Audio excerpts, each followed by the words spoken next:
Hello and welcome to the viewers of this video. This is the Orange Fan here, bringing you another entry for the episode Recap and Thoughts category. This video will be dedicated to episode 28 of Young Justice, Earthlings. We begin this episode on Rann on January 5th, where Superboy, Miss Martian, Beast Boy, and an inhabitant of Rann are trying to escape from some mechs. During the chase, Superboy and the Rannian are separated from Miss Martian and Beast Boy. They end up at the ledge of a cliff, and one of the mechs is closing in on them. Superboy thinks that the mission wasn't supposed to go this way, and that's where we go back in time to see how we ended up in this scene, or how we got up to this particular scene. So back in time, it's January 4th, and it's at the moment when Superboy, Miss Martian, Beast Boy, and Adam Strange first arrive on Rann. Shortly after they arrive, they're greeted by Sardath, the Rannian scientist that Adam befriended the last time he ended up on Rann, and Sardath's daughter, Alana. She's the Rannian that was with the Young Justice team members in the opening scene. Adam admits to the Young Justice team members that they usually have to play charades because of the language barrier, but Miss Martian solves that problem by telepathically linking everyone up and providing what she calls a psychic translator. So Sardath and Alana are still speaking the Rannian language, but the four Earthlings, as Sardath keeps calling them, can understand them as if they were speaking the languages that they understand, and vice versa. Sardath thinks this is impressive, but he quickly urges everyone to get inside his house because of Rann's science command. Inside Sardath and Alana's house, Beast Boy finds an alien animal that he starts to study, while Sardath and Alana start to tell Adam, Superboy, and Miss Martian what they were able to find out so far. So far, they haven't been able to find out the exact reasons why the Justice League are considered criminals, but they were able to figure out that there was an incident that happened on a planet called Rimbor, and it involved the 6 Justice League members who were gone for 16 full hours. Sardath also makes a point to make sure that the Young Justice team members aren't affiliated with the Justice League. Superboy has his shirt inside out to hide the Superman crest, and Miss Martian doesn't have the crest that she usually has on her costume, the same crest that's also on Martian Manhunter's costume, by the way. Miss Martian gives the truthful answer that they're not members of the Justice League, and this puts Sardath and Alana at ease. Sardath explains that the reason why the other Justice League members are known besides those 6 that were on Rimbor is because of the Kroloteans. When they snuck onto Earth, they managed to figure out who all the Justice League members were, and they released that information to other planets throughout space.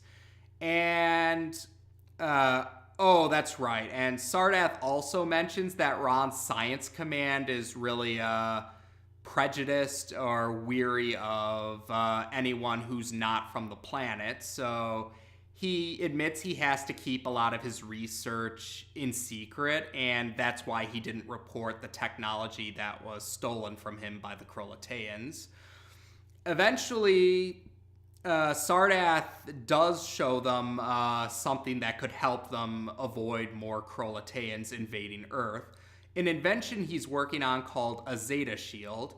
The Zeta beam technology on Earth would still function properly, but it would prevent the Zeta beam technology from other planets to reach Earth. like these Zeta platforms that the Kroloteans have been using to sneak onto Earth. So it'll keep any more Kroloteans from arriving on Earth, but it will also keep any of the Kroloteans on Earth from escaping. But he still needs some time to work on the Zeta-Shield. So Alana is going to take them through the jungles of Rann, where they suspect the Kroloteans are hiding out. They think the Kroloteans are hiding in the jungle. Superboy gets annoyed when Sardath keeps referring to him and Miss Martian as Earthlings, because he points out that he's half Kryptonian while Miss Martian is, well, a Martian. But Sardath justifies his use of the term Earthlings because they came to Rann from Earth. So they're going on to the Magrail station, or they're in the Magrail station. It's like a train station, essentially. And Superboy and Adam Strange are both wearing cloaks to disguise themselves, while Miss Martian has taken on the appearance of Iranian, and Beast Boy took on the appearance of the animal that he was studying in Sardath and Alana's house. So they board the Rann train and they're about to leave, but some Science Command officers board the train for a routine ID check.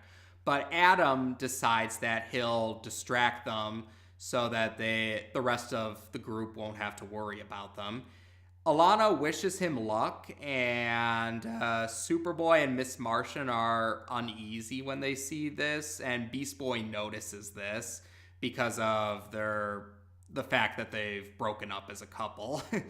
So Adam distracts the Science Command officers by reciting Lewis Carroll literature quotes and doing the got your nose routine, and the Science Command officers chase after him, so the rest of the group don't have to worry about them now. And while they're on the train, Beast Boy tries to get Superboy and Miss Martian to remember a time when they were still a couple. A time when they visited Beast Boy in Korak, and Superboy tried to pick flowers that ended up being poisonous. Miss Martian just says that was a long time ago, while Superboy just tries to change the subject. Eventually, Alana says they've reached the spot they need to, so they leave the train and they enter the jungles of Rann. And they do eventually find the Krolotean base, and Alana questions how the Science Command didn't find it, because it is a pretty big base, admittedly. So they sneak into the base, and they have some explosives to take care of the Zeta platforms, and it's enough to take care of all of them. So Miss Martian and Beast Boy plant the explosives, but the way they entered the base is now blocked off by an antenna that was rose up because they're trying to receive a transmission from some more Zeta platforms. It's actually the Kroloteans from the base that Gamma Squad infiltrated in the previous episode. Those Kroloteans have returned to Rann, and so the group now has to figure out another way to escape. Miss Martian suggests that when the explosives go off, they just take advantage of the chaos and just go through the front door, and that's what they do. The Kroloteans think that the Meta-Earthlings, as they call them, followed them, and they intend to chase after them. So they board these mechs, and then, this is where we get to the scene where we saw in the opening scene. So that plays out. Superboy and Alana jump off they jump off the cliff, and they end up hiding in a cave, while Miss Martian and Beast Boy hide in the jungle using their specific abilities, and they all intend to wait a while so the Krolotean mechs will be a far enough distance so they can get to the Magrail tracks without having to worry about the Kroloteans. And we see Adam is managing to avoid the Science Command officers. He has a close call at one point, but he eventually manages to escape from them and head back to Sardath's or head back to Sardath to help him with the Zeta-Shield. So while they're waiting, Alana admits to Superboy that she figured out that Superboy and Miss Martian used to be a couple, and she encourages Superboy to talk about it, pointing out that she's a good confidant because they live on different planets. So she's not going to tell anyone that Superboy would know, and yeah, they're probably not going to see each other again after this mission. So Superboy goes ahead and tells her a bit about how he and Miss Martian were a couple. And he also reveals that while he internally ages, he doesn't outwardly age. So, in other words, he's always going to look like a 16-year-old on the outside. And he does mention Lagoon Boy, and he says Lagoon Boy's kind of a jerk, but he does admit that Lagoon Boy does care about Miss Martian.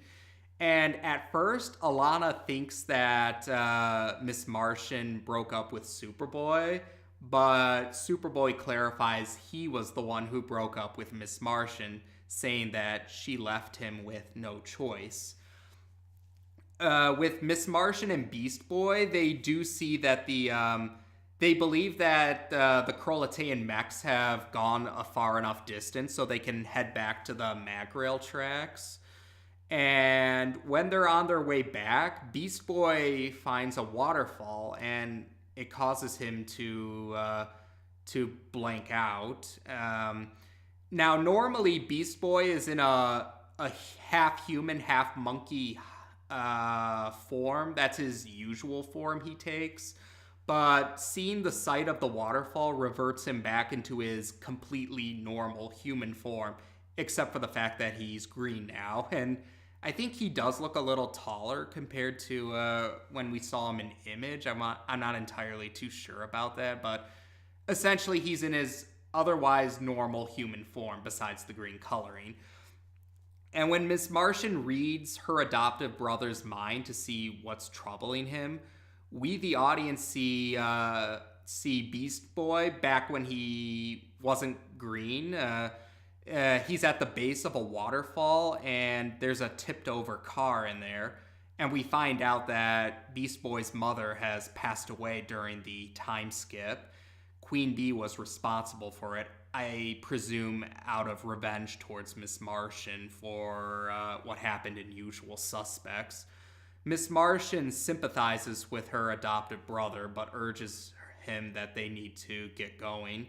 Beast Boy is crying still, but he nods his head silently in agreement, and they share a moment to hug each other. But a Krolotean mech sneaks up on them and knocks them out and captures them. Because Miss Martian is now unconscious, the psychic translator is off now that she established. So that means, and we do see the results of this. Superboy and Alana can no longer understand each other, and Adam and Sardath can't understand each other anymore either when Adam reunites with Sardath. But eventually, Superboy and Alana do find the Krolotean mechs, and Superboy is able to free Miss Martian and Beast Boy. Superboy is able to free Miss Martian and Beast Boy from the Krolotean mech that they're in. Miss Martian is still unconscious, but Beast Boy regains consciousness. And the Krolotean base is planning to leave for the Kroloteans' home planet, Krolotea. It's a flying base. And they're launching attacks at Superboy, Beast Boy, Miss Martian, and Alana.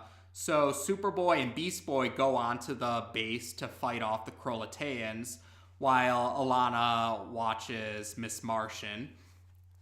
Finally, Miss Martian regains consciousness, so the psychic translator that she established earlier is back on, and Alana is able to fill Miss Martian in on what's happened. And there's a few Kroloteans that are still near them, but they're trying to escape. But Miss Martian grabs a hold of the Krolotean chief with her telekinesis, and she proceeds to read the Krolotean chief's mind. But by the time she's done, she rips the sash off of the Krolotean chief, and The Krolotean chief now has a glazed look in its eyes and drool's coming out of its mouth. So, yeah, it brings to mind what happened to Simon in Image. And Alana is very unnerved by it, and I don't fault her for that. I was pretty unnerved myself, too. But after that, Superboy and Beast Boy manage to escape the base as it's leaving Rann. And Miss Martian gives the sash to Beast Boy as a souvenir. And Superboy questions where she got the sash from. But when he sees the Kroloteans trying to escape and notices the one in a vegetative state, he's going to try and call Miss Martian out for it, but she tells him, she kind of blows it off to say that she knows what happened to the 6 Justice League members on Rimbor during those 16 hours. And that's how we end the episode. Now, this episode picked up what happened at the end of the previous episode. It focused on Superboy, Miss Martian, and Beast Boy's adventure on Rann with Adam Strange. And I have to say, I think this is one of my favorite Season 2 episodes. And part of that is because I kind of do like the dynamic between Superboy, Miss Martian, and Beast Boy as a team. I thought they made a pretty cool group. Miss Martian and Beast Boy are adoptive siblings, going along with how Beast Boy and his mother considered Miss Martian to be their family now. And I have to admit, it was really sweet seeing Miss Martian and Beast Boy's sibling interactions with each other. It was very heartwarming, and yeah, it is really sad to hear that Beast Boy's mother had passed away thanks to Queen Bee's doing. But at least he was able to... At least Miss Martian has taken up the role of taking care of him, and the rest of the heroes as well. The rest of the Unjustice team and the Justice League are helping to take care of Beast Boy, so that's very heartwarming, even with that tragedy that befell him. And he still is a good kid, at least. Like, he hasn't really lost his cheerfulness, but yeah, as Martian Manhunter had said back in Disordered, trauma is something that can still linger, and that's understandable. And Beast Boy does get along with Superboy really well, too. I have to admit, I thought it was pretty sweet how Beast Boy is sort of the captain of the SS Super Martian.